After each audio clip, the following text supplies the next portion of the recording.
मला एक प्रसंग अवश्य सांगावासा वाटतो की एकदा मी असंच व्याख्यान दिलं होतं, प्लस माझं एक पुस्तक पण आहे सॉफ्ट स्किलच्या संदर्भामध्ये. आणि तेव्हा मी बोलतानाही असं सांगितलं होतं की काहीतरी घडतं आणि आपण सडन रिॲक्ट करतो, लगेच काहीतरी भांडाभांडी वादावादी काहीतरी होते. पण तसं करण्याच्या ऐवजी थोडंसं थांबायचं, विचार करायचा आणि मग काय करायचं ते करायचं.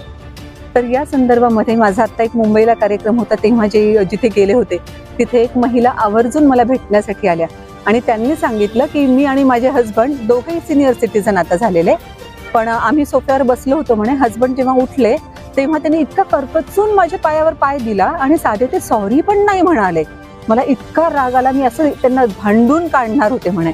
पण त्या क्षणी तुमचे शब्द माझ्या लक्षात आले की काही क्षण थांबा आणि मग काय करायचं ते व्यवस्थित विचार करून करा. मग मी तेव्हा बोललेच नाही, 2-4 तास शांतच राहिले.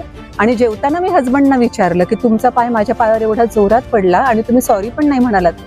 तेव्हा त्यांनी सांगितलं की तुझ्या पायावर माझा पाय पडला त्याचं सेन्सेशन सुद्धा मला झालं नाही.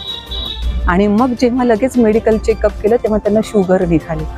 आणि त्या म्हणाल्या मला इतकं वाईट वाटलं असतं की जर मी त्यांच्यावर इतकी ओरडले असते आणि नंतर कळालं असतं की शुगरमुळे त्यांचं पायाचं सेन्सेशन गेलेलं होतं, मी स्वतःला कधीच माफ करू शकले नसते म्हणे. पण फक्त तुमच्यामुळे तो प्रसंग टळला. ही अशा पावत्या जेव्हा मला मिळतात तेव्हा खूप छान वाटतं की जे मी थोडंफार बोलते आणि लोकांमध्ये काहीतरी तर आपण पॉझिटिव्हली निर्माण करावा असा विचार करते, ते असं कुठे ना कुठेतरी होतं डेफिनेटली. आता माझं तर उद्याच आहे, रिलायबल इन्स्टिट्यूट आहे तिथे आहे, बाबासाहेबांवरच्या जयंती संदर्भातच बोलते. नंतर शिरसाळ्यामध्ये आहे, बीड जिल्ह्यामधलं जे आहे ते 17 तारखेला आहे, तिथे पण बाबासाहेबांवरच बोलणार आहे. रिलायबल पैठण गेटला ती अकॅडमी आहे स्पर्धा परीक्षांची.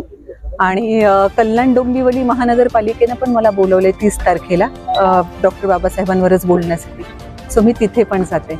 आणि अर्थातच बाबासाहेबांवरच नाही तर सगळ्याच विषयांवर बोलण्यासारखं इतकं काही असतं की माझं प्रत्येक भाषण त्या भाषणात युनिकच असतं. म्हणजे इकडचं तिकडे काहीच नाही लागत दिसणार.